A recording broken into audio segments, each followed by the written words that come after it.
La Revolución Francesa. 1794. Prisión de Francis Conciergerie. Una fortaleza impenetrable a orillas del río Sena en París. Un lugar frío, húmedo e infestado de ratas, conocido como la antecámara de la muerte. En su interior, la voz de una joven nación está a punto de ser acallada. Con el pelo rapado y el cuello desnudo, Maximilien Robespierre está preparado para la cuchilla de la guillotina, para pagar el precio del desastre que dejó a su paso. La explosión de acontecimientos que constituyeron la Revolución Francesa. La Revolución Francesa es un momento extraordinario en el que la gente empieza a creer que puede rehacer casi toda la sociedad. No solo pueden cambiar la política, las instituciones, sino que a través de la acción política pueden cambiar también la propia naturaleza humana. La Revolución Francesa realmente constituye una encrucijada para el mundo moderno, porque todo empieza a tomar una dirección diferente. Nacida en plena era de la Ilustración, la Revolución fue testigo de cómo la tierra feudal le daba la espalda a la tradición aristócrata y trazaba un nuevo camino para el futuro. Hará temblar los cimientos de Europa y su impacto afectará al mundo entero. La Revolución Francesa es el acontecimiento más importante de la historia occidental. Hay avances como la Revolución Industrial, el capitalismo, pero en lo que se refiere a acontecimientos no se me ocurre ninguno más importante. Fue la revolución que más alteró las cosas, si consideramos que se deshizo de la Iglesia Católica, de la cristiandad, de la nobleza, del rey, de todo aquello que es tan fundamental antes del nacimiento del mundo moderno. La Revolución Francesa dará de comer a los pobres. Traerá la democracia a Francia y establecerá un nuevo orden en la sociedad. Pero el progreso tendrá un precio. Fue un momento de una extraordinaria esperanza y ambición, y de repente se convirtió en la tragedia más espantosa. Ahora Robespierre está destrozado y derrotado. Pero hace solo 2 días se alzaba como el triunfador de la revolución más grande y sangrienta de toda Europa. Era tan fiel a sus ideales que le llamaban el incorruptible. Era tan poderoso que con la más mínima palabra podía sembrar el miedo en toda la ciudad. Robespierre era un excelente orador. Las palabras eran sus armas. Ahora, silenciadas por un disparo en la mandíbula, espera a que le llegue la misma muerte, rápida y brutal, que él impuso a muchos otros. La Revolución Francesa está a punto de probar su propia medicina.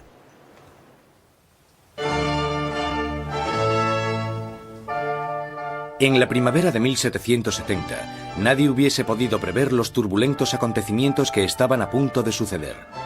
El Palacio de Versalles se llena de distinguidos miembros de la corte real.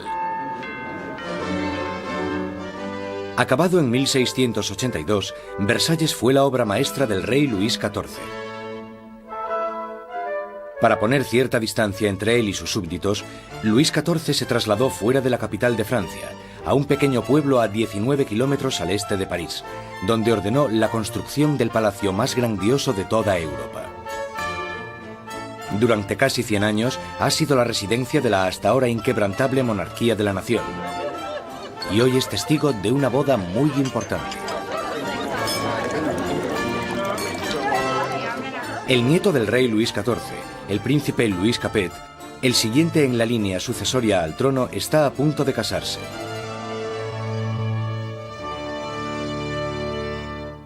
En su noche de bodas, con tan solo 15 años, Louis Capet es un chico tímido e indeciso, y posee pocas de las características propias de un futuro rey, y mucho menos de un marido. Luis era regordete, tímido, un quinceañero totalmente incompetente, con ningún tipo de distinción. La amante de Luis XVI, Madame Dubarry, le describía como un chico gordo y maleducado. Básicamente, era poca cosa. A Luis XVI le resultaba muy difícil tomar decisiones. Siempre la última persona con la que hablase podía hacerle cambiar de opinión. Estas no son las cualidades que tendría que tener un líder. El matrimonio de Luis es una unión política entre la familia real austríaca, los Habsburgos y su propia familia, los Borbones. La boda simboliza el fin de una antigua rivalidad y el principio del establecimiento de nuevos lazos regionales. La futura esposa llega a Francia. una inocente y guapa chiquilla de 14 años. María Antonieta. María Antonieta es archiduquesa de Austria. Es la hija pequeña de la emperatriz María Teresa. Llega a Francia como parte de un acuerdo matrimonial con el que se produce una alteración de las alianzas debido a que por primera vez en la historia Francia y Austria se convierten en aliados más que en enemigos. María Antonieta llega a Francia como un símbolo político, pero como a toda adolescente, no le interesan los asuntos políticos. María Antonieta llega a Versalles siendo muy joven. No sabía mucho del país en el que estaba, no conocía sus costumbres y a la corte. Era una niña fuerte, muy vivaz, pero seguía siendo una niña. Cuando María Antonieta llega a Versalles, es solo una adolescente de 14 años, rubia con los ojos azules. Es guapa. Le gusta que la gente la considere atractiva y llega con la intención de conquistar a su marido y a su nueva familia.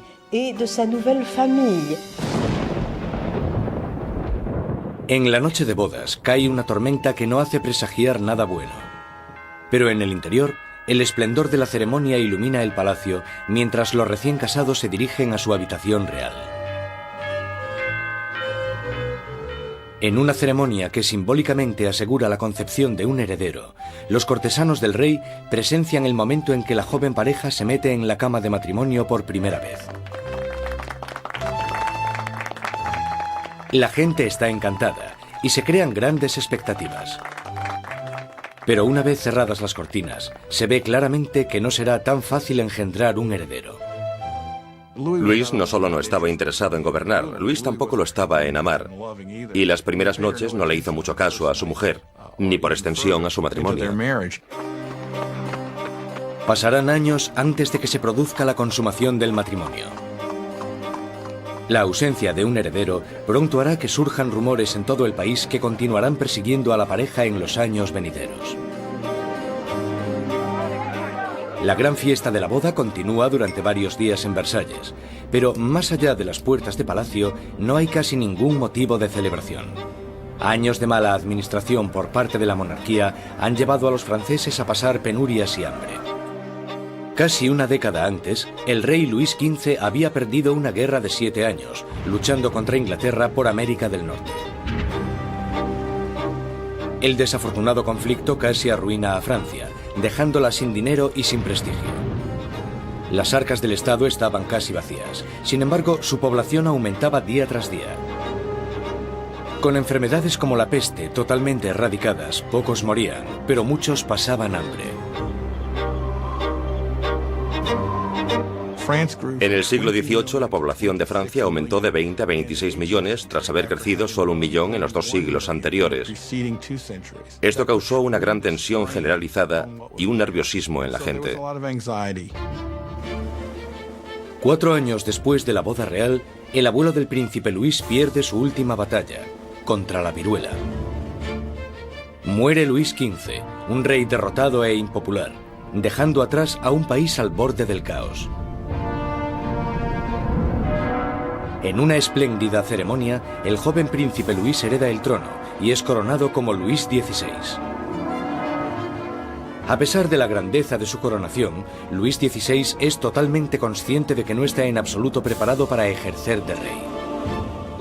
Cuando muere el abuelo de Luis XVI y queda claro quién heredará el trono, él les dice que no sabe qué tiene que hacer, que se siente como si el mundo se le hubiese caído encima. A pesar de haber tenido una educación enfocada a su futuro reinado, no se siente preparado. Con un reino en crisis, Luis XVI es el peor hombre para estar al mando. El rey de 20 años reza: «Protege, Señor, a aquellos que reinan demasiado jóvenes». Instalados en los aposentos reales de Versalles, Luis XVI y María Antonieta empiezan su nueva vida como jóvenes monarcas. Aunque solo a 19 kilómetros, en París, está surgiendo una nueva era. Una era que entra en colisión directa con la monarquía en sí. Es la peligrosa nueva era de las ideas, la era de la Ilustración.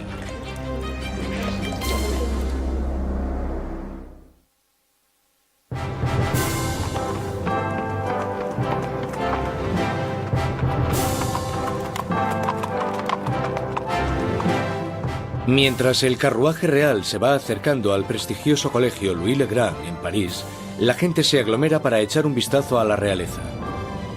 Es el momento de darle la bienvenida a París al nuevo rey, Luis XVI, y a su joven esposa.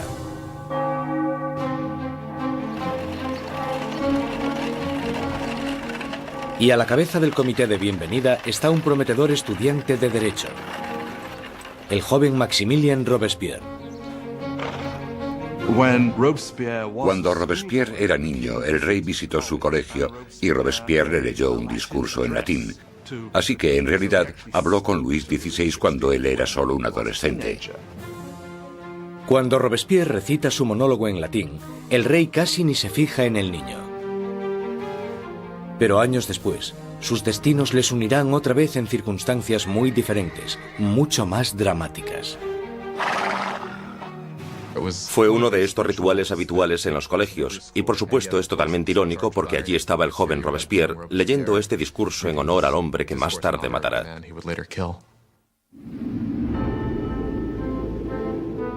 Por ahora, su acogida es cariñosa y sus halagos sinceros. La visita de los monarcas puede que ganase los corazones de la gente, pero sus mentes se están inclinando cada vez más hacia una dirección totalmente diferente. Desde la Edad Media, la sociedad europea se había dividido en tres clases distintas, establecidas en el nacimiento. Había una gran división entre la riqueza de la nobleza y el clero y la pobreza de los campesinos. Entonces, en pleno siglo XVIII, la razón y la ciencia empiezan a cuestionar esta tradición. Envuelto por una corriente de innovación y nueva literatura, París es ahora el centro filosófico del mundo. La ciudad es invadida por nuevas corrientes de conocimiento, se abren nuevas posibilidades. Es la era de la Ilustración. La Ilustración es un movimiento que lo que dice es que desconfíes de la autoridad, que desconfíes de todo lo que te hayan contado antes y que pienses por ti mismo, que lo compruebes tú mismo. En la Europa del antiguo régimen te decían lo que tenías que pensar. El clero y los gobernantes te daban la información. La idea de que una persona con algo de dinero pudiese acceder a través de la alfabetización al conocimiento humano de manera libre era revolucionaria. Surge una nueva élite por todo París. Los aristócratas se reúnen para hablar sobre los escritores de la Ilustración y la floreciente edad de la razón. Voltaire, Rousseau. Nuevas voces se alzan a favor de la libertad, del control del propio destino y, sobre todo, de la igualdad. La pasión por esta nueva literatura se desata sobre todo en las clases altas. Pero mientras las ideas de la Ilustración van adentrándose en otros estratos de la sociedad, la lucha por la igualdad empezará a amenazar el estilo de vida aristocrático. Es una amenaza porque acabarán cuestionándose por qué los aristócratas son los que tienen privilegios. Se preguntan por qué el mundo está dividido de esta manera. ¿No podemos cambiarlo para que sea un mundo mejor? ¿El progreso no es posible? Esto hará que vaya perdiendo fuerza la idea de que la monarquía, la aristocracia y la jerarquía son algo natural. Para ver aplicadas las ideas de la Ilustración, solo había que echar un vistazo al otro lado del Atlántico, donde los americanos luchaban por independizarse del antiguo enemigo de Francia, Inglaterra. El joven rey Luis quiere vengarse de las derrotas de su abuelo en la guerra y ve su oportunidad en la guerra de la independencia americana. Luis confía a la causa un total de 2.000 millones de libras, lo suficiente para alimentar y dar cobijo a 7 millones de ciudadanos franceses durante un año. La inversión marcará el inicio de un colapso económico en Francia. América lleva a Francia a la bancarrota porque para luchar en esta guerra, los franceses tienen que recaudar una enorme cantidad de dinero. Esto lleva a la monarquía francesa a endeudarse para poder luchar en la guerra de la independencia americana. Y es un elemento crucial en la situación financiera de la monarquía francesa. Mientras Luis XVI manda dinero y tropas al otro lado del Atlántico, María Antonieta se ocupa de generar sus propias deudas. La vida en Versalles es una interminable rutina de rituales arcaicos y formalismos. Hay ceremonias para cuando el rey y la reina se levantan, para cuando se visten, para cuando comen, para cuando se van a la cama. Para entretenerse en medio de la monotonía de estos rituales, María Antonieta preside extravagantes desfiles de moda. María estaba obsesionada con una moda ridícula, sobre todo con esos recogidos tipo torre de varios centímetros de altura y que llevaban horas y horas de elaboración y en los que metían todo tipo de ornamentos y frutas. A muchos les parecían una obscenidad. Acabaron representando todos los problemas de ella, de Versalles y a esa cultura. Aparte de esta moda extravagante, María Antonieta se entretiene con los cotilleos de la corte, haciendo apuestas y representando obras de teatro. Cuando empieza a acumular deudas, le ponen el nombre de Madame Déficit. A María le ponen el nombre de Madame Déficit, ya que el país está sumido en un caos económico, y ella sigue gastando en vestidos, joyas y zapatos como si nada. Ella era la Imelda Marcos de su época. De todas las deudas que tiene la reina, la más grande es la que tiene con su país. Un heredero a la corona. En los 7 años que llevan casados, Luis XVI y María Antonieta aún no han concebido un hijo.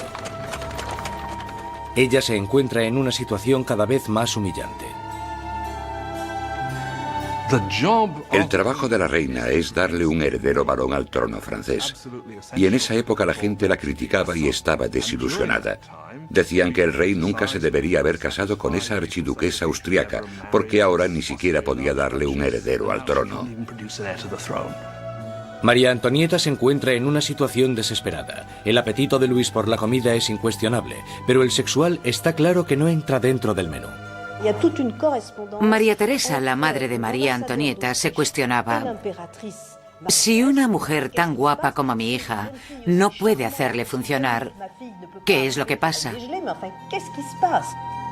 Luis XVI y su joven esposa María Antonieta no fueron capaces de concebir un hijo durante 7 años, y esto deslucirá el principio de su reinado. De sobra era conocida su afición de cerrajero. Había un montón de canciones sobre Luis el cerrajero, al que le costaba encontrar el agujero donde meter la llave. El desinterés de Luis XVI por el sexo es visto como una falta de hombría. Después de años de frustración y depresión por parte de la corte, al rey se le diagnostica una enfermedad curable llamada fimosis. Luis tenía una deformidad que hacía que la excitación sexual fuese extremadamente dolorosa, y por tanto no hubo consumación del matrimonio hasta que una operación quirúrgica lo corrigió, pero le aterraba operarse y le llevó años decidirse a hacerlo. Y cuando al final se operó, ¡voilà! Después de una simple operación, la pareja pudo tener su primer bebé, María Teresa. Pero no es fácil reparar el daño que se le ha hecho a la imagen de María Antonieta durante años. Desde principios de 1780, las calumnias habían circulado por todo el país, sátiras pornográficas del rey y de la reina, folletos obscenos que se reían de la impotencia de Luis XVI y retrataban a la reina como una ramera promiscua en una corte pervertida y decadente. Cuando la situación en el campo empeora, la opinión de la gente sobre la monarquía empieza a cambiar. Se producen muchas malas cosechas y la inflación aumenta el precio de la harina, llevando a la escasez de la parte esencial de la dieta francesa, el pan. Pero naturalmente estas privaciones acaban a las puertas de Versalles. Mientras los monarcas continúan viviendo en la extravagancia, las quejas se traspasan al papel. A la corte real se le acusa directamente. ¿Sabe por qué hay tanta gente necesitada? ¿Es acaso que su lujoso estilo de vida devora en un día lo que 1 millar de hombres necesitaría para subsistir? ¿Quién es el hombre que está detrás de estas acusaciones? El mismo joven que solo unos años antes felicitó al rey y a la reina por su coronación. Maximilien Robespierre. La gente pronto tendrá un portavoz que pedirá la libertad y la igualdad por la revolución.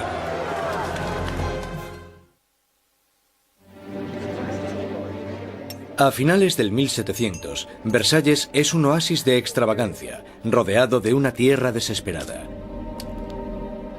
Y con un rey inseguro al mando, Francia está trazándose su camino al desastre. Después de 19 años de matrimonio, Luis tenía 4 hijos. Aún así, como rey sigue siendo impotente. En un intento por demostrar su liderazgo, Luis se mete a hacer reformas financieras. pero su equivocada manera de manejar las finanzas carga a los pobres con muchos impuestos, mientras la nobleza no paga casi nada. Con la economía por los suelos y la gente cada vez más inquieta, parece que incluso Dios está enfadado, golpeando a Francia con el invierno más frío de los últimos 90 años. Si alguna vez hubo intervención divina para empeorar la situación, seguro que fue en el verano de 1788 y la primavera de 1789. En el verano de 1788 había una creciente crisis política desarrollándose en un momento de seria escasez de comida. En 1788, para los franceses, la harina era la esencia de la vida. El pan, su medida de subsistencia. La mayoría de la gente en Francia comía casi 1 kilo de pan al día. El pan era esencial y su subida de precio la notó todo el mundo. Si el precio se doblaba, tenías problemas. Bajo la mala financiación de Luis XVI, el precio de la harina se disparó. Las escasas provisiones se estaban agotando y el precio de una rebanada de pan pronto igualó al sueldo de un mes. El hambre se convirtió en rabia. Surgen disturbios por toda Francia. Se atacan casas. Se roban panaderías. Y los panaderos, acusados de guardar pan, son linchados allí mismo.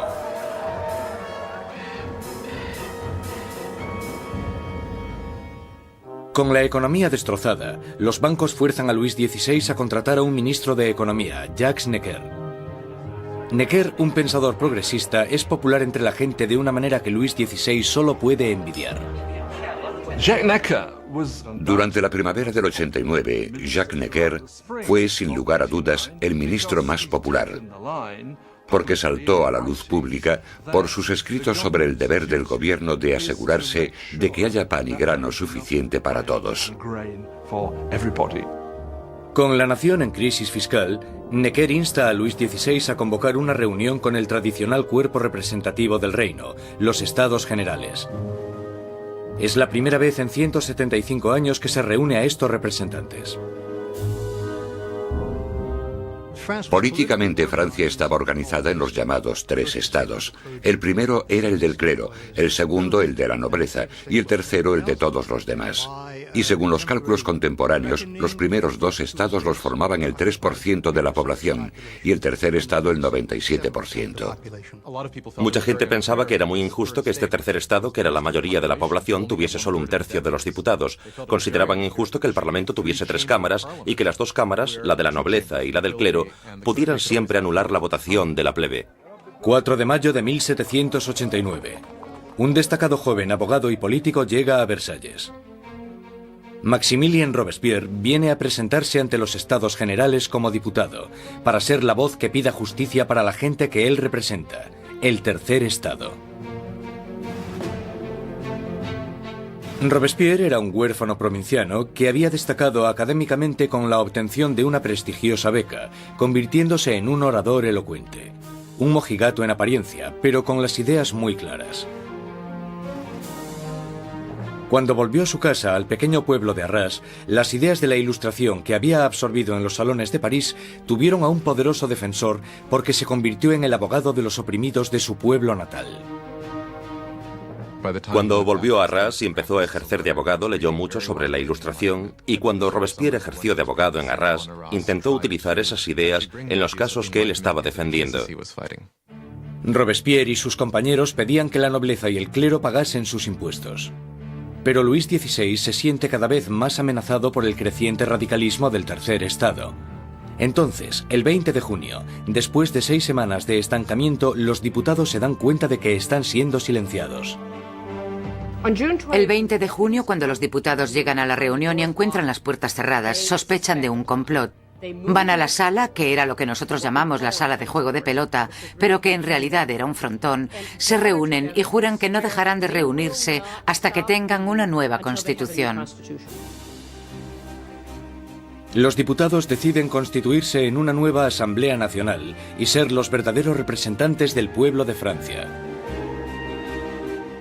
El juramento del juego de pelota es uno de estos grandes y simbólicos momentos de la historia de la Revolución Francesa. Tienes a todas estas personas reunidas en este gran espacio abierto que es la sala de juego, levantando sus brazos en una especie de saludo casi romano, y para esta Asamblea Nacional fue el momento en el que se dan cuenta de su poder y dignidad, y realmente vieron que podían derrocar al rey de Francia.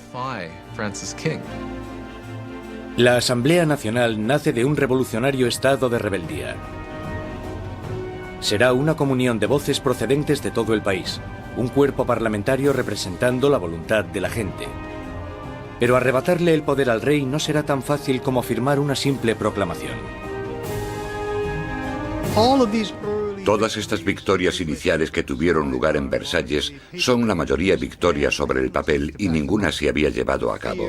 Cuanto más nos vamos acercando a julio de 1789, más miedo tienen los diputados de Versalles de que el rey esté reuniendo al ejército para derrocarles. A principios de julio, 30.000 soldados toman posiciones en los alrededores de París. Para defenderse, la gente forma una nueva Guardia Nacional. Los revolucionarios asaltan las armerías de París y se van con más de 28.000 mosquetes. Lo único que les falta es la pólvora, y la gente sabe dónde encontrarla. En el centro de París se alza un enorme castillo de piedra, conocido como el símbolo del dominio feudal: la Bastilla. La prisión acoge los almacenes de pólvora de la ciudad y se conoce como la prisión de las torturas y las muertes inexplicables. La Bastilla había sido el gran símbolo del despotismo monárquico, el gran símbolo de los reyes de Francia yendo más allá de los límites de su propio poder. Para los franceses simboliza el horror. En medio de las revueltas se produce un sorprendente escándalo. Luis XVI despide a su ministro de Economía, el apreciado Jacques Necker, por portarse demasiado bien con el pueblo. Horas después de despedir a Necker, llega a París la noticia de que han despedido a su hombre preferido de la corte. No queda más opción que la sublevación. El 14 de julio, multitud de gente se reúne identificándose entre sí con un pequeño emblema. Rojo y azul son los colores de París, separados por el blanco, el color de la Casa de los Borbones. El tricolor ha nacido. De entre la multitud exaltada, una voz grita: ¡a la Bastilla! Con el ataque a la Bastilla, la gente de París está diciendo: no te podrás librar de una nueva Asamblea Nacional. La gente está tomando cartas en el asunto, está cogiendo las armas y diciendo: estamos del lado de la revolución. Cuando el director de la Bastilla, Bernard Delaunay, se entera de que una gran multitud se está aproximando a la prisión, intenta cerrarla. Monta una defensa desesperada, pero los revolucionarios asaltan la fortaleza y arremeten contra los guardas con cuchillos y lanzas. Finalmente, el director Delaunay se rinde, pero la multitud enfurecida le agarra arrastrándole por las calles, le abuchean, le dan patadas y le golpean hasta que grita: «¡Dejadme morir!». La multitud entusiasmada accede con mucho gusto a su petición. Le apuñalan, le disparan y nace una revolucionaria tradición. Su cabeza decapitada desfila por las calles clavada en una lanza. Los diputados de la Asamblea Nacional no condenan inmediatamente este acto de violencia. De hecho, lo aceptan. Y fue esta aceptación de la violencia política lo que, bajo el punto de vista de algunas personas, creó una forma de conducta que tendrá consecuencias catastróficas para el desarrollo de la revolución. Con el humo aún levantándose de la Bastilla, Luis XVI vuelve de su viaje de caza. Debajo de la fecha del 14 de julio de 1879 escribe: «Nada», refiriéndose a su desafortunada caza. Un asesor le interrumpe con las noticias de los disturbios y la caída de la Bastilla. Luis XVI le pregunta: ¿es una revuelta? «No, señor», responde. «Es una revolución».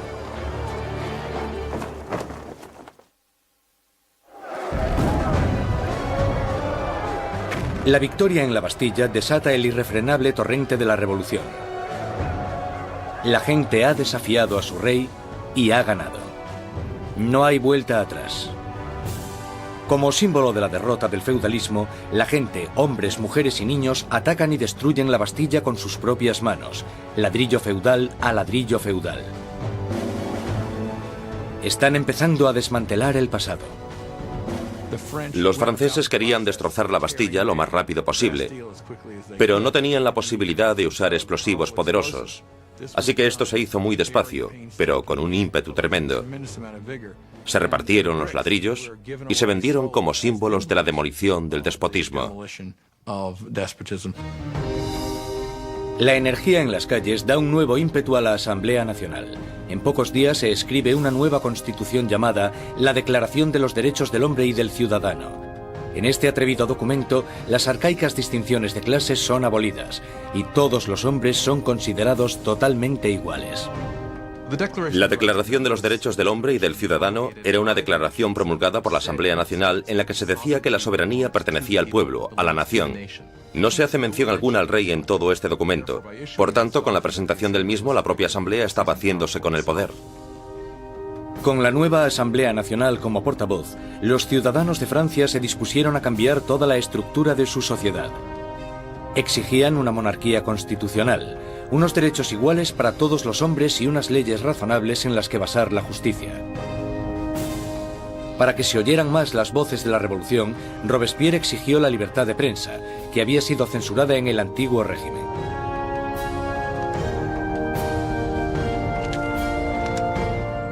Como resultado, la prensa libre la encabeza l'Ami du Peuple, el amigo de la gente. Un periódico radical lleno de sermones sarcásticos y provocadores. Es la creación de un exmédico, Jean-Paul Marat.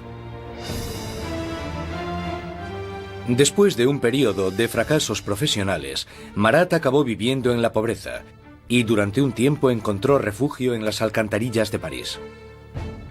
Allí fue donde contrajo una dolorosa enfermedad de la piel que le obliga a pasar largo tiempo dándose baños medicinales. Un Marat amargado y fracasado encuentra en la revolución la válvula de escape perfecta para su desgracia. Jean-Paul Marat era simplemente uno de esos profesionales insatisfechos y desgraciadamente la revolución da una oportunidad a los profesionales insatisfechos. Marat canalizó toda su rabia, todo su resentimiento a través de un periódico que tuvo un éxito increíble, l'Ami du Peuple. Marat era un hombre con una rabia fuera de lo normal. Solo hay que leer las páginas de su periódico l'Ami du Peuple para darse cuenta.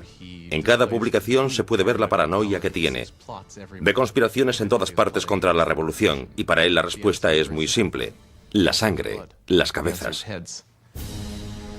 Marat aborrece la extravagancia de la monarquía en medio de la pobreza que domina Francia.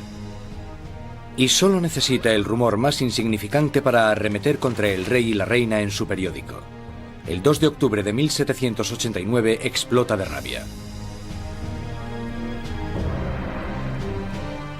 A París llega la noticia de que el rey ha celebrado una fiesta en Versalles y que en ella los decadentes monarcas habían tirado al suelo la bandera tricolor, el símbolo de la revolución, y la habían pisoteado. Marat está furioso. Escribe sobre esta difamación en su periódico, justo cuando surge una nueva amenaza. El rey ha ordenado otra vez a las tropas que tomen sus posiciones en los alrededores de París. Con el golpe maestro de la Bastilla aún reciente en las mentes de las personas, Marat insta desesperadamente a entrar en acción. Gente de París, es el momento de que abráis los ojos. Salid de vuestro letargo, despertad. Una vez más, despertad. 5 de octubre. París se despierta con un ensordecedor ruido de campanas. Las mujeres se reúnen cerca del ayuntamiento para protestar por la escasez de pan. Y, según la gente se va enterando de la ofensiva fiesta del rey, el miedo al acercamiento de las tropas reales se mezcla con la rabia. Pronto, miles de mujeres se dirigirán a Versalles, con lanzas y pistolas en sus manos. Las mujeres van a exponer sus quejas al rey. El núcleo de esta multitud estaba compuesto por las famosas poissardes, las temidas pescaderas de los mercados centrales, famosas por su complexión fuerte y su valentía. Iban equipadas con cuchillos enormes de escamar pescado y estaban muy fuertes para transportar cajas. Yo no me atrevería a meterme con ellas. Son mujeres de los barrios pobres que se ven afectadas por el aumento del precio del pan y la escasez de productos. De repente se dan cuenta de que tienen que hacer algo. Es bastante increíble que estas mujeres de a pie, que seguramente la mayoría no supieran ni escribir su nombre, de repente se convirtiesen en las protagonistas de un proceso histórico. En Palacio, la noticia de que había un grupo de mujeres acercándose llegó a oídos de la reina. Cuenta la leyenda que fue en este momento cuando María Antonieta dijo la famosa frase que en realidad nunca dijo. María Antonieta no dijo, dejadles comer tarta. Eso es un mito. Desgraciadamente a María Antonieta probablemente ni siquiera le importaron los pobres de su país el tiempo suficiente como para decir eso. Mientras las mujeres se reúnen fuera de las puertas, Luis XVI se da cuenta de que la revolución ya no puede ser ignorada. La tiene en la puerta de su casa. Acepta firmar la Declaración de los Derechos del Hombre y del Ciudadano, pero la multitud continúa aumentando durante la noche. Cuando llega la mañana, hay 20.000 personas acampadas fuera de Palacio Real. Para acabar con los signos de distancia entre el rey y sus súbditos, la multitud enfurecida pide que el rey y la reina se trasladen a París. Más indeciso que nunca, Luis XVI es demasiado débil para responder. Su indecisión desatará la furia entre la multitud y pondrá las vidas de la familia real en grave peligro. Al no conseguir conformidad inmediata con lo que ellas quieren, realmente parece que van a matar a la reina. Un grupo de mujeres entran en el palacio, pidiendo a gritos la sangre de la reina. Matan a los guardas, los decapitan y clavan sus cabezas en lanzas. Estaban como locas gritando por todo el palacio. Dadme sus entrañas, dadme su cabeza, yo quiero una pierna, yo quiero un brazo. Creo que estaban tan frenéticas que si la hubiesen encontrado probablemente la habrían descuartizado.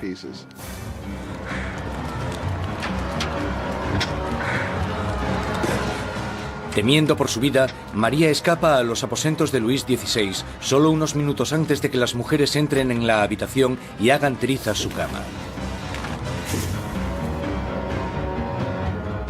El rey y la reina están ahora a la merced de la multitud. Y lo que la multitud quiere es un poco de atención por parte del rey. La única forma de que las mujeres se calmen es que la familia real acepte ir a París, porque creen que una vez que estén allí, entonces pueden obligarles a hacer lo que la gente de París quiera. 60.000 personas inician la marcha, llevándose de Versalles carros y carretas de harina de la despensa real. El carruaje real es escoltado todo el camino hasta París. El rey y la reina son obligados a ir a París, con las cabezas de los guardas que habían sido masacrados en el castillo. Les habían cortado las cabezas. Es realmente un acto de violencia extrema. Las cabezas se reconstruyen con maquillaje y desfilan delante del carruaje del rey y la reina. El rey y la reina hacen del Palacio de las Tullerías su nuevo hogar. Nunca volverán a ver Versalles. Una vez que la familia real se traslada a París, se convierten en prisioneros de París. Ellos lo saben y todos lo saben. Tienen grandes limitaciones de lo que pueden hacer. Son los prisioneros de la capital, de eso no hay duda. Abandonan Versalles y la asamblea se traslada a París. El poder está ahora en manos de la gente. Francia tendrá una nueva democracia, unas nuevas leyes y una nueva e inolvidable forma de justicia hará su debut en el Estado revolucionario. La guillotina.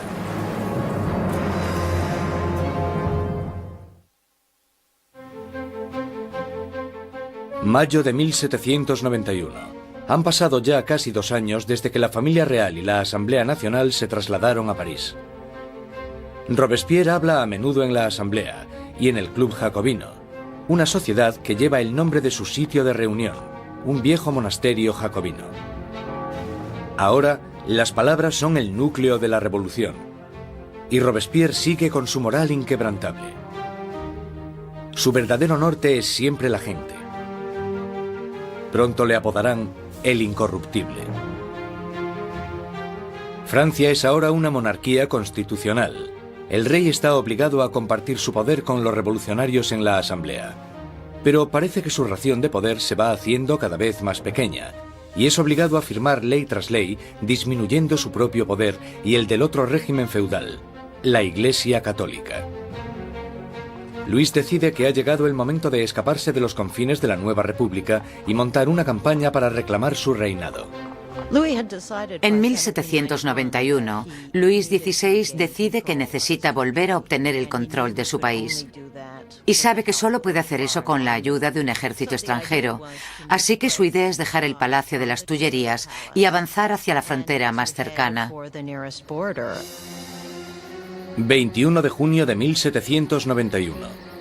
El rey y la reina se disfrazan de criados y, protegidos por la oscuridad, se escapan de París. Inician una carrera hacia la libertad. Pasada la medianoche, llegan al pequeño pueblo de Varennes, 160 kilómetros al este de París. Están cerca de la frontera con Austria. La salvación solo a unos pocos kilómetros de distancia, pero su intento de fuga no irá más allá.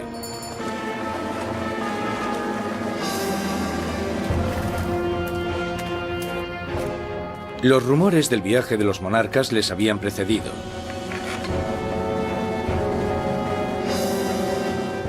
Un oficial del pueblo para el carruaje y les pide los pasaportes.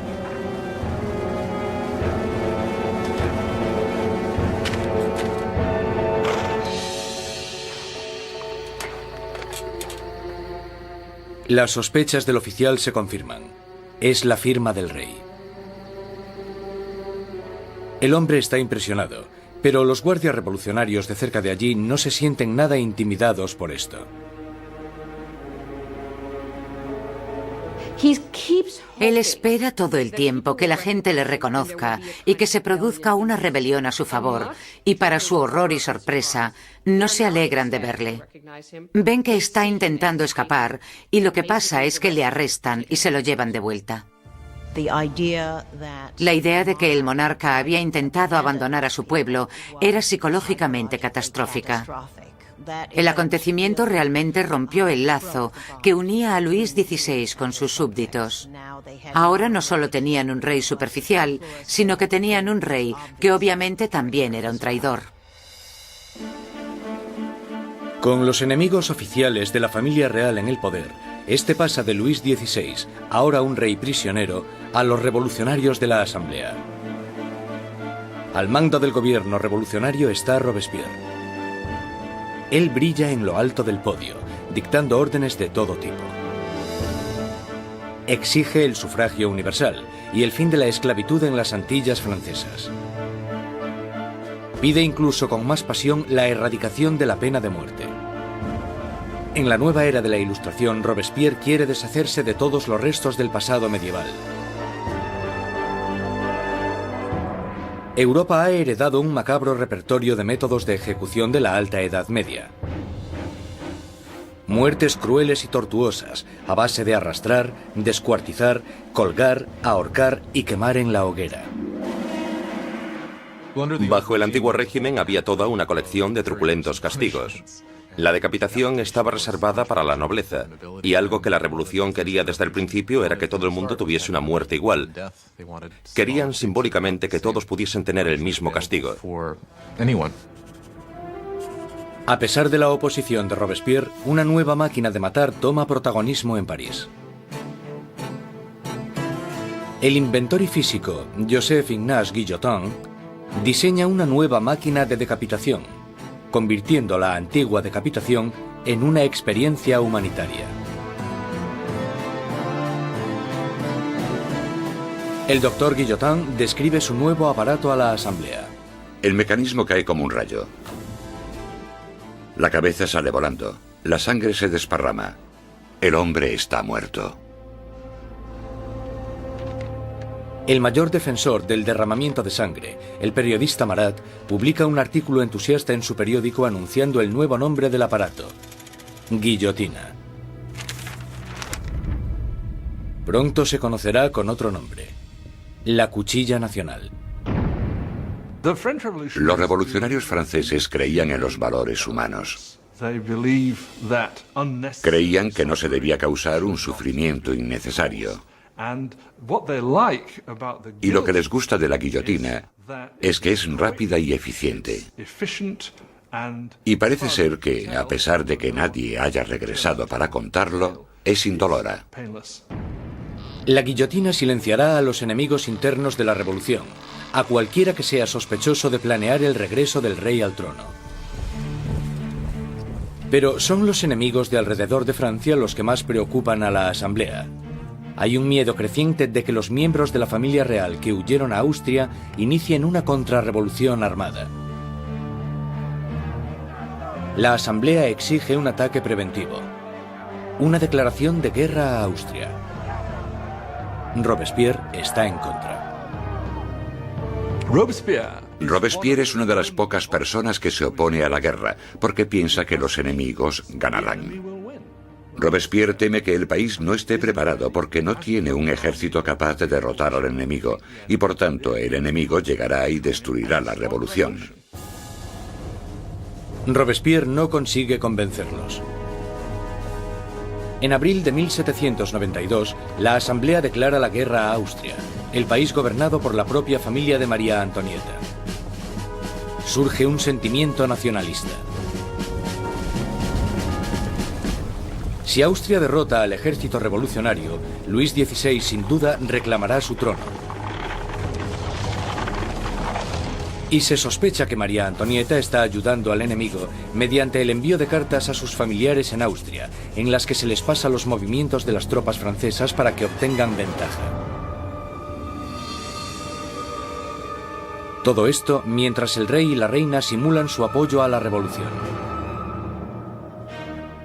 Luis XVI y María Antonieta están jugando a dos bandos. Muchas veces simulan estar a favor de la revolución, pero a la vez conspiran contra ella. Están intentando sobrevivir. Se podría entender como que son supervivientes, pero bajo el punto de vista revolucionario, son unos mentirosos.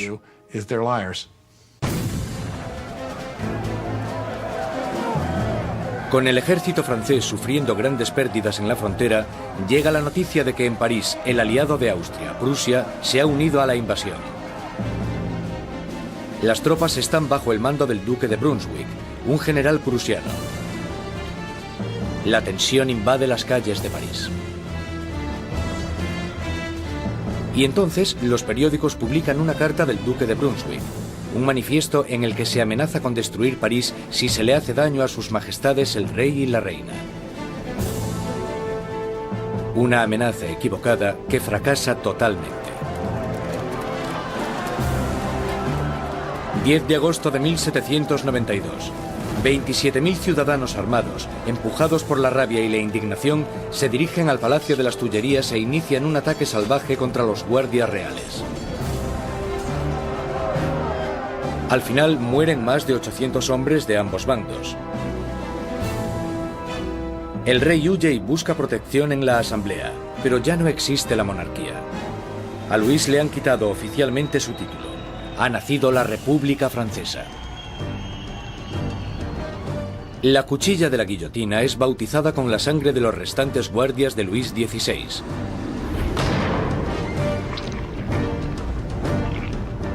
Y Robespierre, en su día un incondicional opositor de la pena de muerte, ha cambiado de opinión.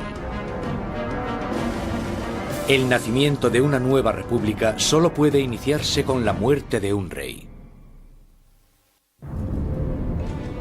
El nuevo y espeluznante aparato del doctor Guillotin se cierne sobre París como una advertencia: el castigo por desobedecer la ley y el orden. Recientemente bautizado con la sangre de los guardias del rey, pronto terminará también con la vida del rey. En agosto de 1792, con el rey destronado y la familia real metida en prisión, Robespierre y sus jacobinos están sumidos en una lucha por el control del gobierno nacional contra los girondinos, los moderados de la Asamblea. Pero en las calles de París hay un nuevo movimiento político. Como símbolo de su rechazo a la tradición aristocrática, los ciudadanos de a pie se niegan a llevar los calzones o culottes de los aristócratas. Se hacen llamar los sans-culottes, los sin calzones. Los sans-culottes se consideran los verdaderos representantes del pueblo francés, no eran de los más pobres. Solían ser artistas y tenderos bastante bien avenidos, gente de ese estilo, pero al menos trabajaban con sus propias manos. No ponerse los calzones, los culottes, para ellos simbolizaba sencillamente que no eran aristócratas, que eran gente normal. Los sans-culottes toman el control del gobierno de la ciudad de París, mientras que los jacobinos y los girondinos incitan al país a no apoyar a la Asamblea Nacional, ahora llamada la Convención. La Convención está luchando por el control del ejército francés, que está rápidamente perdiendo territorios contra Austria y Prusia. Mientras en la frontera se sigue luchando contra los enemigos, el gobierno revolucionario toma medidas enérgicas contra los enemigos de la ciudad, los traidores monárquicos que podrían poner a París en manos de los invasores. Más de 100 personas son arrestadas y metidas en prisión, curas, periodistas y hombres y mujeres de a pie. Robespierre se centra en la crisis interna, pero su amigo, el ministro de Justicia, Georges Danton, incita a todos los hombres, jóvenes y adultos a que se unan al campo de batalla. Es sociable y llamativo, todo lo que Robespierre no es. Pronto, el nombre de Danton se empieza a oír por todo París. Danton es un personaje lleno de vida, grandilocuente, un bebedor empedernido, libertino, que a pesar de pertenecer a la clase alta, al contrario que Robespierre, es capaz de identificarse totalmente con los trabajadores, de una manera que Robespierre simplemente no puede. Según se va acercando el enemigo, la convincente retórica de Danton moviliza a la gente, haciendo que muchos se decidan a acudir al frente. Hay un momento muy famoso en el que los ejércitos austríaco y prusiano les están invadiendo, y él se pone delante de la gente y grita eso de: para vencer nos hace falta audacia, más audacia y siempre audacia. Realmente es una persona capaz de dirigir a un país en la lucha contra el invasor. Es un momento extraordinario. Al irse tantos hombres al frente a luchar, París se queda indefenso, con las cárceles llenas de prisioneros políticos. Un miedo inquietante inunda la ciudad. La creciente multitud de prisioneros quizás sea difícil de contener. Marat lanza a los ciudadanos revolucionarios una propuesta sangrienta: bajar a las prisiones y matar a todos los que estén dentro. Los ejércitos extranjeros estaban acercándose a París. Si llegan a entrar en contacto en París con los enemigos de la revolución en las prisiones, entonces esto hubiera dado lugar a algo terrible desde el punto de vista de la gente.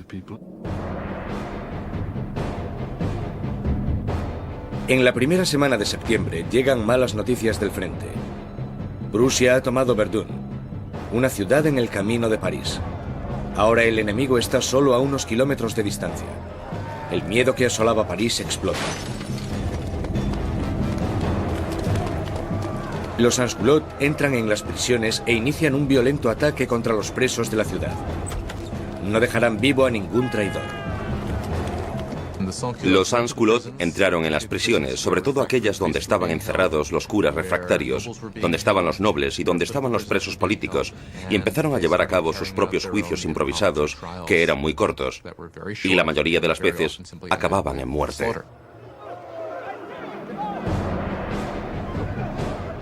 Las mujeres son violadas o mutiladas, los curas son destripados, los aristócratas descuartizados.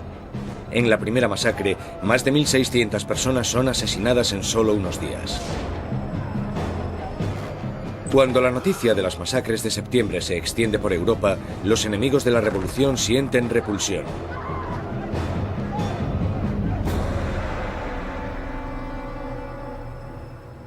Al otro lado del Canal de la Mancha, el London Times publica su repugna. ¿Son estos los derechos de los hombres? ¿Es esta la libertad de la naturaleza humana? Los tiranos más salvajes que vagan a cuatro patas por los territorios inexplorados de África son incluso superiores a estos animales parisinos de dos patas. La revolución ha tomado un rumbo intolerable. Incluso Robespierre se da cuenta de que las cosas han ido demasiado lejos. que la gente no puede dirigir sola la revolución. Necesitan a alguien que les guíe. Una mano de hierro. Gracias al poder de sus palabras, el incorruptible salta a la palestra como el hombre que puede guiar a la revolución. Robespierre, que anteriormente había apoyado la monarquía constitucional, ahora cree que ya no hay sitio para un rey. Se toma una decisión trascendental. Francia llevará a juicio a su propio monarca.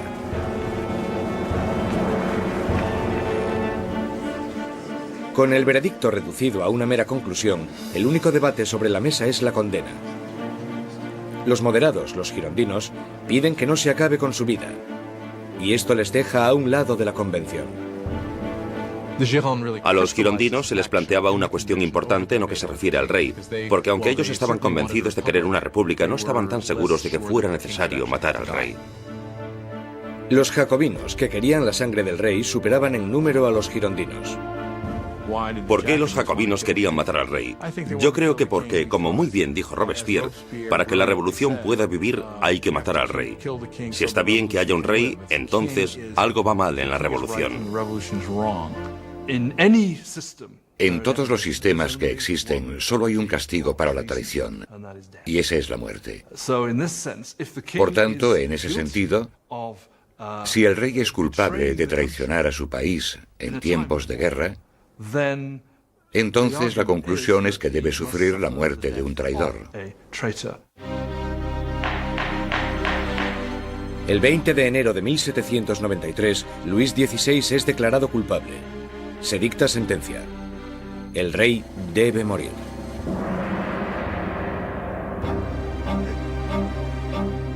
Esa noche se reúne durante un rato con su familia. Él está calmado y entre los llantos de sus familiares les promete que volverá a la mañana siguiente para despedirse definitivamente. Pero no lo hace. No puede soportar la angustia de su familia y debe guardar fuerzas para afrontar la guillotina.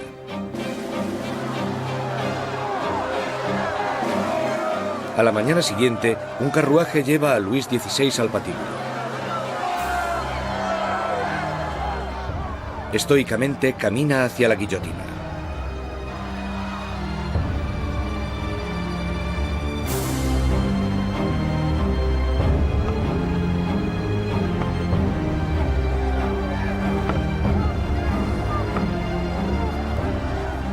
Intenta dar un discurso. Confío en que mi muerte sirva para hacer feliz a mi pueblo, pero siento pena por Francia y temo que pueda sufrir la ira del Señor. Pero los guardias silencian sus palabras con el ruido de los tambores.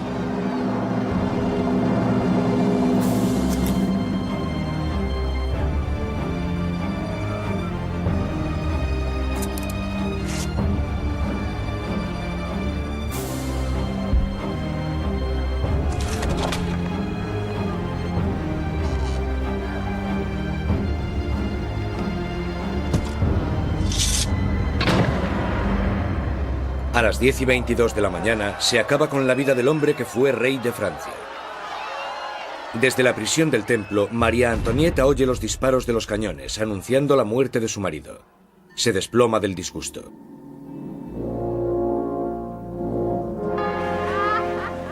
La sangre del rey es derramada. La revolución victoriosa.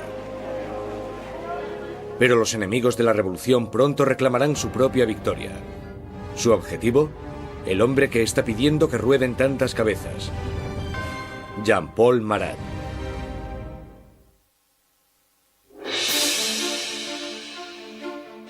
La ejecución del rey Luis XVI marca la victoria definitiva para los revolucionarios. Un momento cumbre en el que la joven nación, la República Francesa, nace literalmente de la sangre. A finales de 1792, los radicales jacobinos, por miedo a que la nueva revolución corra peligro de ser saboteada por los traidores, deciden utilizar medios cada vez más violentos. Pero los girondinos, que representan a los campesinos franceses, quieren frenar la creciente violencia por miedo a que desencadene una guerra civil. Su mayor oponente, Jean-Paul Marat, responde a los girondinos con furiosas palabras en su periódico, publicando los nombres de aquellos que él cree que están conspirando contra la revolución. Marat, que anteriormente había exigido la ejecución de 200 personas, ahora pide la de más de 200.000. Cuando observas el periodismo de Marat, te das cuenta de que tiene un principio básico que es el de ser más radical que nadie y exigir que se mate a la gente. Si observas el periodismo de Marat, todo el rato dice, con solo cortar unas cuantas cabezas todo irá bien. Y cuando las cosas no van bien, si cortas unas cuantas cabezas más, todo irá bien. De repente, los parisinos empiezan a matar a gente y Marat es el primero que quiere llevarse el mérito por eso. Pero el movimiento radical no ha llegado a todas partes. La gente de las afueras de París está furiosa con la creciente brutalidad de los jacobinos y piden que pare el derramamiento de sangre. Este mensaje llega a oídos de la encantadora Charlotte Corday, una chica provinciana sencilla pero a la vez segura de sí misma. Charlotte Corday es una mujer corriente de la ciudad de Caen que está horrorizada por las muertes que están sucediendo y quizás con razón considera que Marat es el principal responsable de todo esto. Él ha jugado un papel decisivo en el radicalismo de la revolución. La gente seguía pidiendo que rodasen cabezas. 13 de julio de 1793. Charlotte Corday llega a París. Sabe que el amigo del pueblo tiene una política de puertas abiertas y que a Marat se le puede encontrar en su casa a cualquier hora, dándose baños medicinales. Corday le visita con la excusa de que tiene una lista de traidores, de aquellos que están colaborando con los enemigos extranjeros para acabar con la revolución. Marat le pide la lista, prometiendo a Corday que los traidores serán guillotinados al día siguiente. Y cuando se la da, coge una daga, un pequeño puñal, y se lo clava en el pecho.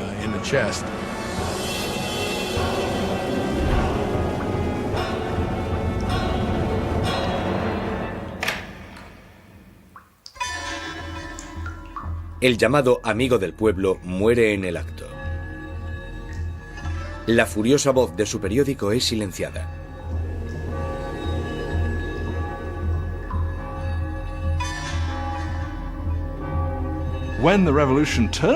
Cuando la revolución se convierte en un baño de sangre, es muy fácil echarle la culpa a él y por supuesto eso fue lo que hicieron los que le odiaban o le temían. Y esa es una de las razones por las que Charlotte Corday lo asesina en 1793, porque cree que él es el responsable de muchas de las sangrientas atrocidades que han ocurrido. Corday no intenta escapar. En el juicio, declara que no está arrepentida.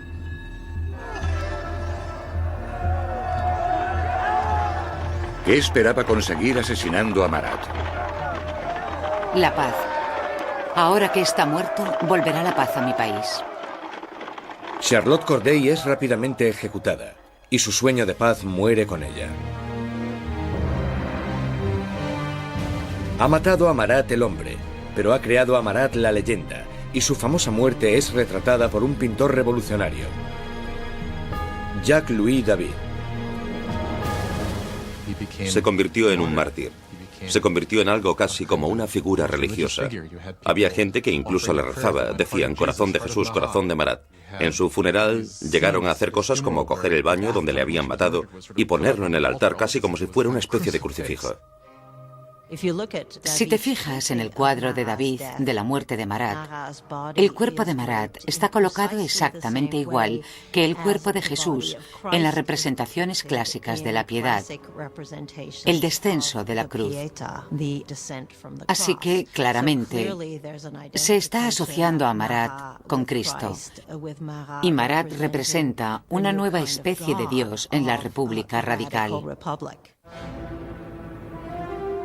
Robespierre está celoso de la adoración por Marat, pero él, siempre tan pragmático, dirige su atención a los asuntos más urgentes. Porque aunque Marat haya muerto, sigue habiendo otros que quieren que se derrame sangre. Sangre real. La Conciergerie, la oscura antecámara de la muerte. 8 meses después de la ejecución de su marido y apenas unos días después de la ejecución de Charlotte Corday, encierran aquí a María Antonieta en una horrible celda totalmente sola. Una de las cosas más terribles que le suceden a María Antonieta es que después de la ejecución de Luis XVI, le quitan a sus hijos. Sus hijos eran lo más importante para ella y sabía que los revolucionarios someterían a su hijo a terribles torturas para que se olvidase de sus orígenes reales. Y parece que ella estaba en lo cierto. En tan solo un par de años, su hijo murió por causa del terrible abandono y las torturas a las que era sometido. María Antonieta, la que fuera una joven presumida, tiene ahora solo 38 años, pero la revolución la ha envejecido mucho más. María Antonieta era una mujer muy guapa, elegante, hasta que llegó la revolución. A partir de 1788 empezó a adelgazar. El pelo se le llenó de canas, dejó de ser coqueta y de ponerse guapa. Adelgazó muchísimo. El día del juicio estaba irreconocible. El 15 de octubre se celebra el juicio de María Antonieta y es acusada de traición y de dilapidar los fondos nacionales. Las pocas pruebas que se presentan son basadas en espantosos y vengativos rumores. Una acusación se añade a la lista. Es acusada de incesto con su hijo. Ante esta acusación, María Antonieta se alza para defenderse. Apelo a la conciencia y a los sentimientos de todas las madres presentes para saber si hay alguna de vosotras que no se estremezca ante la idea de semejante horror. Y en ese momento hubo un cambio de tercio porque todas las mujeres se sintieron culpables y se dieron cuenta de que habían llegado demasiado lejos con esas acusaciones.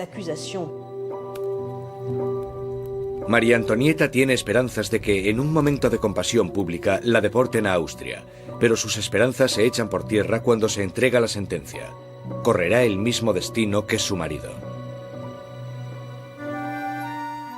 María Antonieta estaba en cierto sentido condenada desde el principio. Era el símbolo de la alianza austríaca que había demostrado ser desastrosa para Francia.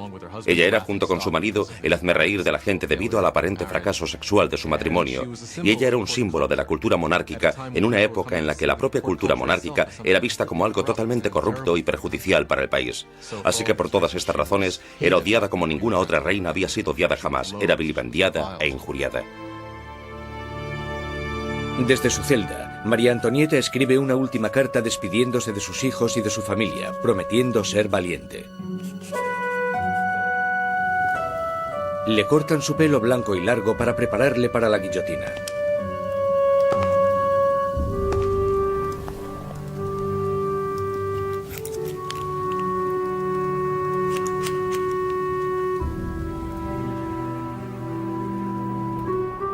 Le atan las manos con firmeza.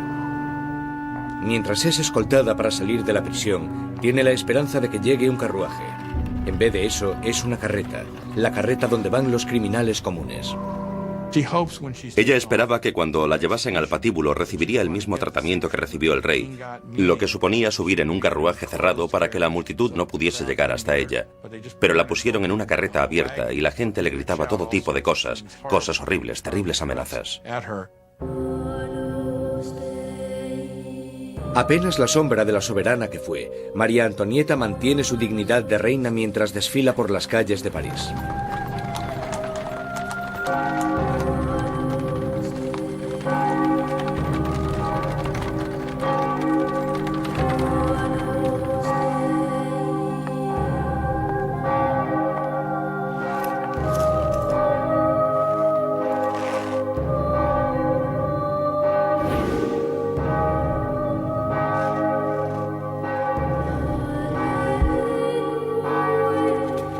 Su nombre y las acusaciones contra ella se leen en voz alta.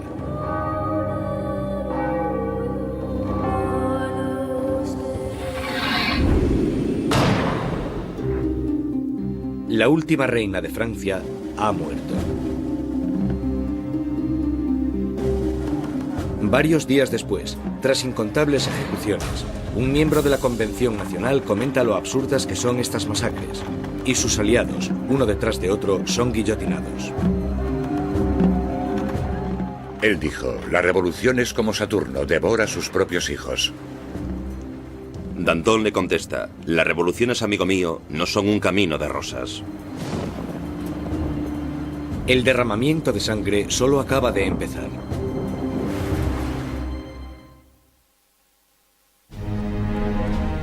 Septiembre de 1793. 4 años de revolución y Francia está siendo totalmente destrozada. En las provincias se producen violentas insurrecciones. Y en la guerra contra Europa están perdiendo a muchos hombres. Tras sufrir una terrible derrota, los británicos toman la ciudad costera de Toulon. Europa está minando cada vez más las fronteras francesas. Francia es el país más grande y más poblado de Europa Occidental y tiene un gran poder militar. Y claro, cuando empezó la revolución, un montón de sus tradicionales enemigos y también un montón de sus tradicionales aliados pensaron, sí, esta es nuestra oportunidad, no para hacerse con algún territorio de Francia, sino para enriquecerse a su costa y debilitarla, para siempre. Francia está aislada de toda Europa. Gran Bretaña la está bloqueando y Austria y Prusia están atacándola e invadiéndola. La gente de París tiene miedo de que la victoria de la contrarrevolución dé lugar a un baño de sangre. Danton y Robespierre, los mejores oradores de la convención, se dan cuenta de que para poder salvar la revolución tienen que atacar. Convencen a sus compañeros para establecer una nueva y amenazadora ley marcial. Es hora de que todos los franceses disfruten de una igualdad sagrada.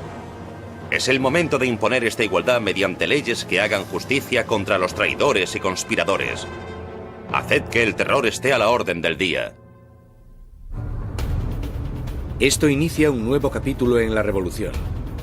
Un periodo de represión violenta llamado el terror. En un increíble cambio de tercio, los revolucionarios suspenden la nueva constitución y todos los derechos que garantizaba. Se colocan policías de paisano por todo el país. Cualquier persona sospechosa de realizar actividades contrarrevolucionarias es perseguida, sometida a un juicio rápido y mandada a la guillotina. El reino del terror fue concebido como un gobierno de emergencia. Lo que ellos entendían como terror se basaba en sembrar el terror en los corazones de los enemigos de la República. Por lo tanto, digamos que o estaban muertos de miedo o eran arrestados y liquidados.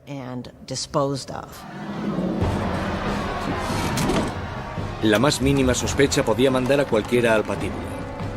Políticos que hablasen bien de la difunta monarquía, cualquiera que utilizase el antiguo monsieur o madame en vez del nuevo vocablo, ciudadanos. El miedo llena el aire. Los vecinos denuncian a sus vecinos. El incesante movimiento de las carretas de la muerte resuena en todas las calles de París.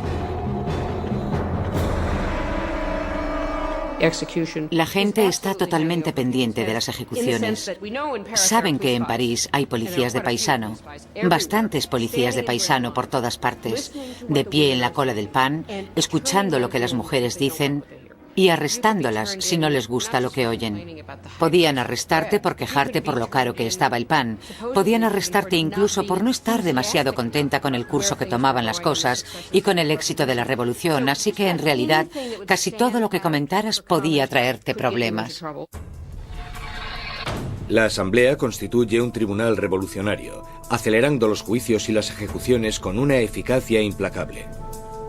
Para consolidar el poder, forman un consejo de 12 hombres y lo denominan el Comité de Seguridad Pública. A la larga, el poder tuvo que ser delegado en un grupo más pequeño, que se convirtió en el Comité de la Seguridad Pública. Al final eran 12 personas que gobernaban Francia como una dictadura colectiva. Por sus discursos magistrales y su visión revolucionaria, Robespierre enseguida se convierte en el portavoz del comité. Y su voz está pidiendo que se derrame más sangre. Una de las ironías de la vida política de Robespierre es que desde el principio él estaba totalmente en contra de la pena de muerte. Y por supuesto se tendrá que comer sus propias palabras cuando más tarde se convierta en un defensor acérrimo del terror y la guillotina. Nunca llegó a responder a eso directamente, excepto cuando dijo, bueno, los tiempos han cambiado. La revolución había vuelto implacable a Robespierre.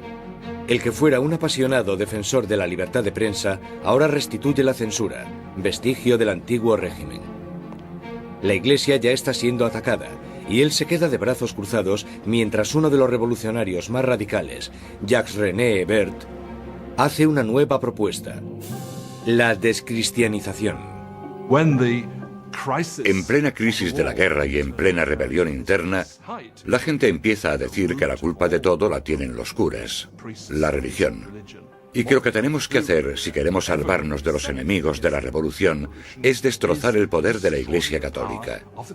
La superstición, el fanatismo, eso es de lo que trata la religión y por tanto lo que tenemos que hacer es erradicar todo eso. Las calles que llevaban la palabra San son cambiadas de nombre. Los iconos religiosos son destrozados y reemplazados por tributos al nuevo santo, Marat. La Iglesia parecía simplemente ser el enemigo de los revolucionarios radicales. A las iglesias y las catedrales les arrancan los altares, rompen las vidrieras, rompen las estatuas, simplemente destrozaron toda la riqueza de la Iglesia. Por supuesto, a los europeos esto les chocó, incluso más que la muerte del rey. Ni siquiera salvaron el calendario cristiano. Los años ya no son numerados a partir del nacimiento de Cristo, sino a partir de septiembre de 1792, el año del derrocamiento de la monarquía. Ahora es el año 1. A los meses se les da un nuevo nombre según las estaciones. Julio se convierte en Termidor, abril en Floreal. Los meses duran 3 semanas, cada una de 10 días de duración. El calendario revolucionario seguramente fue diseñado como una especie de arma contra el cristianismo, contra la creencia cristiana. Por supuesto, al tener una semana de 10 días, la gente ya no sabría cuándo era domingo. Eso era lo que esperaban. El terror se extiende por toda Francia. Se condenan las insurrecciones con una sanguinaria e implacable crueldad. En la ciudad de Lyon, donde los contrarrevolucionarios están ganando terreno, el Comité de Seguridad Pública sienta un ejemplo brutal. Cientos de rebeldes son atados, llevados a campos y acribillados en masa.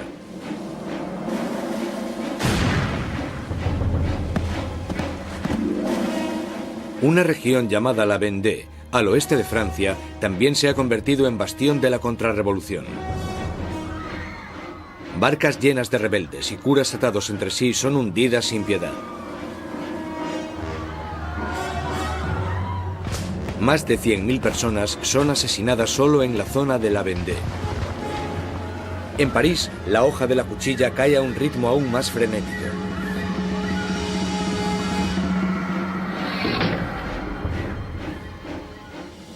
Pero los ejércitos franceses están finalmente obteniendo victorias en la frontera. Bajo el mando de un magnífico joven comandante llamado Napoleón Bonaparte, el ejército francés obliga a la Marina británica a realizar una humillante retirada en Toulon. La revolución está en su punto álgido. Robespierre está en su momento de más poder.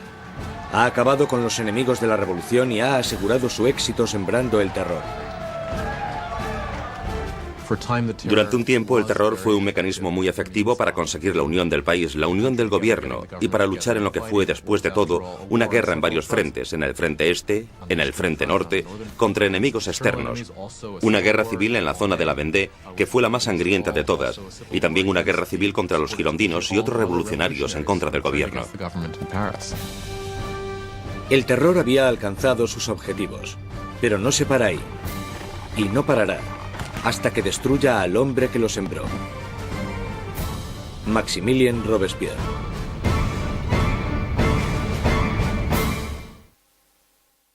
Con la sangre del terror, Maximilien Robespierre ha rescatado a la revolución.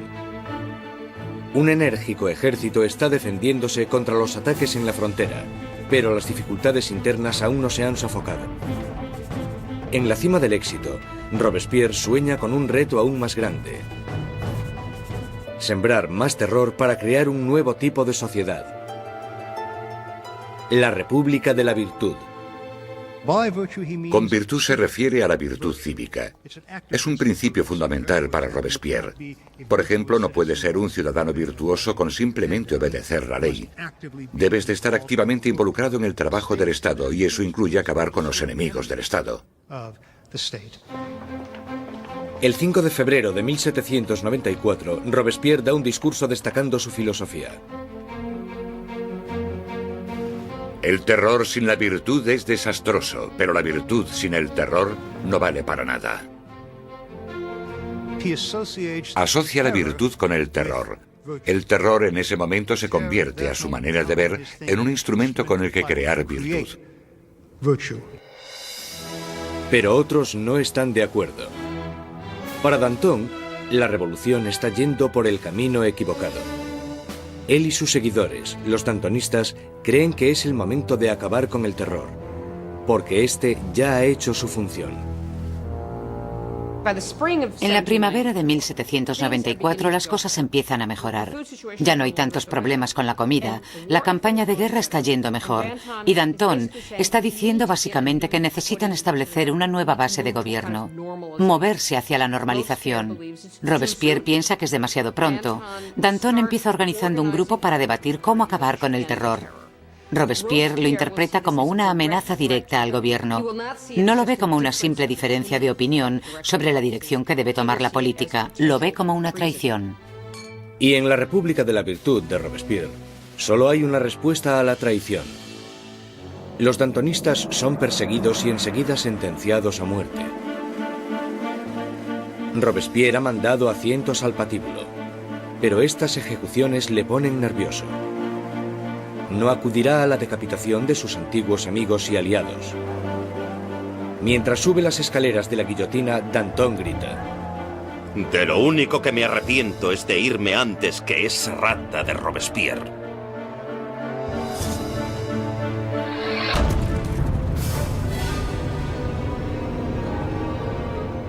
Con los dantonistas fuera de su camino, Robespierre inicia en Francia un período aún más sangriento y terrorífico. El Gran Terror. El Gran Terror es el nombre de la última fase del terror que duró desde la primavera hasta el verano de 1794. En este periodo, el ritmo de las ejecuciones empieza a aumentar de verdad, con lo que se desata el miedo, principalmente en París, aunque en todo el país empieza a aumentar de manera exponencial. Se calcula que al mes en París se realizaban 800 ejecuciones, y al final del periodo incluso más. El verdugo de París está más ocupado que nunca. Pero el 6 de junio de 1794, las carretas de la muerte dejan de sonar. La guillotina permanece silenciosa. Robespierre ha declarado un nuevo día de fiesta religiosa, el Festival del Ser Supremo. Quiere reemplazar al viejo dios católico por uno nuevo, la diosa de la razón. Dicen que Robespierre nunca apoyó las políticas ateas. Él pensaba que la gente necesitaba creer en una divinidad y ayudó a introducir este culto que se llamaba el culto al Ser Supremo. Y creo que fue en junio de 1794 cuando se colocó este increíble escenario con coros de gente vestida de blanco cantando y se construyó esta especie de montaña de papel maché en el centro de París. Y en el momento más importante de la ceremonia, el propio Robespierre salió de la cima de esta montaña vestido con una toga y caminando montaña abajo. Y creo que en ese momento un montón de gente pensó: vale, ¿quién se cree que es? ¿Acaso se cree que es Dios? ¿Acaso se cree que es el rey? Mientras el Gran Terror se descontrola, los aliados de Robespierre se dan cuenta de que ha perdido totalmente el contacto con la realidad. Hay algunos que piensan que Robespierre realmente había llegado a un punto tan extremo e irracional que ya no había vuelta atrás. Unos creen que su fanatismo le ha superado y otros que simplemente se ha vuelto loco. Una vez más, Robespierre centra sus sospechas en aquellos que están cerca de él. El 27 de junio, ahora el 9 de Thermidor, aparece en la convención y da un discurso lleno de amenazas. Será el último discurso que dará. Robespierre comete un error. Anuncia que tiene una nueva lista de enemigos de la República, pero no quiere darla.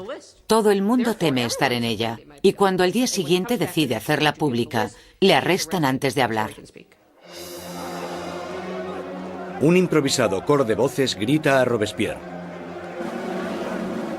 Él les mira en silencio. Los diputados le acusan de rebeldía e inmediatamente le retiran de la convención. Robespierre y varios de sus aliados son llevados al ayuntamiento, donde permanecen vigilados durante la noche. Por la mañana temprano se oyen disparos y los guardias corren al segundo piso. Abren las puertas y se encuentran con una escena espeluznante. Uno de los aliados de Robespierre se ha tirado por una ventana. Otro se ha pegado un tiro en la cabeza. Y a Robespierre lo encuentran semi-inconsciente, con una herida de bala en la cara y la mandíbula destrozada por un supuesto intento de suicidio. Robespierre pasa sus últimas horas de vida en la mesa del Comité de Seguridad Pública, en la misma sala desde donde había conducido el terror hasta su espantoso y sangriento final. Mientras es ridiculizado e insultado por sus antiguos aliados, Robespierre es incapaz de responder. El gran maestro de la oratoria ha sido acallado. En la Conciergerie, donde la última reina de Francia le había precedido, Robespierre se prepara para la hoja de la cuchilla nacional.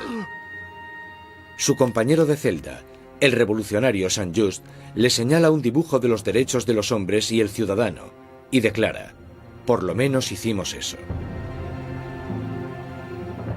Robespierre encabezó la revolución y cambió la estructura de Francia.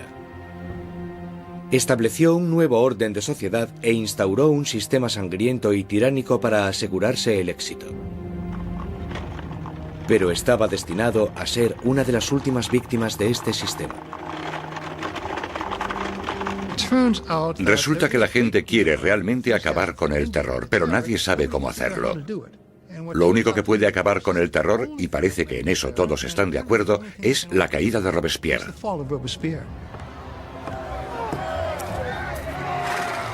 El 27 de julio de 1794, la guillotina acaba con el incorruptible. Y la última sangre del terror es derramada. El terror muere con Robespierre, pero la revolución no. Los derechos del hombre, la democracia, la nueva república.